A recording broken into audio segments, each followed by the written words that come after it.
Bueno, estamos aquí de regreso en Ladies Metal, en este especial dedicado a la grandiosa Lori Lewis, que por cierto les anuncié en el bloque pasado una sorpresa, y esta es la sorpresa. Hello, Lori. Hello. Hello. You're live here in Tameless Heart, Nightwish México Radio. How are you tonight, Lori? I'm very good, thank you.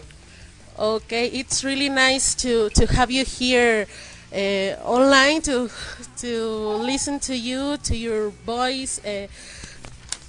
How have you been? How is being on tour, and how has been all your days, your weeks? Well, in the past few weeks, it's been mostly me working at my day job. So I've been on a bit of a hiatus because Therion, right now we're working on our new album. And our new album's coming out this fall. But before we do that, we're actually celebrating our 25th anniversary tour in South America, Central America, and in Mexico. So I'm very excited about our upcoming tour. I think it'll be very exciting for you guys. We're going to be doing a lot of pieces that we've not done before, performing for the first time. Some really surprising ones, I think. So I think it'll be a very interesting show.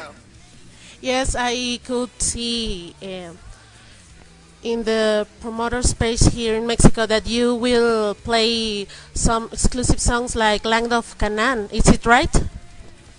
Yeah, that's right. We're actually going to do that one, so it should be interesting. I'm really curious to see how it's going to turn out.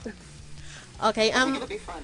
For sure, it's like that song is like 5 songs in one, I think. Yes, it's a really epic and great songs. Yeah. Can I ask you some questions? Sure. Okay, we would like to know what was your biggest inspirations for start singing?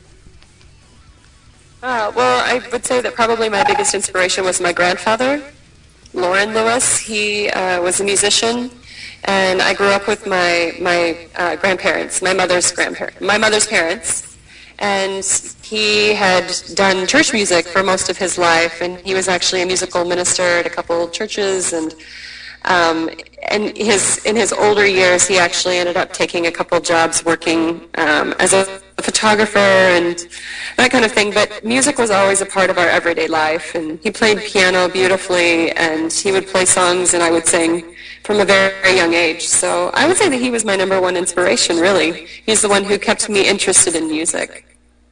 But when I got a little older and I started listening to music of my, on my own, I listened to a lot of heavy metal, actually, but it was kind of American heavy metal, so it was like Guns N' Roses and, groups like that. And I really didn't discover punk and hard metal until I was a little bit older. And then I discovered progressive metal, and I was in heaven. So Okay, so all your life is about music, you can say that. Oh yeah, definitely. I've always been around music and either singing, and when I was young I sang in church, and when I got older I sang in school, and then when I went to college I decided to study music, and I got my degrees, my undergraduate and my graduate degrees in voice performance. Tell us about, do you have any special memory for the first concert you did? My very first concert? Well, I was 4 years old, and there were 3 girls, me and my friends Jill and Melissa. We 3 were supposed to sing a song together.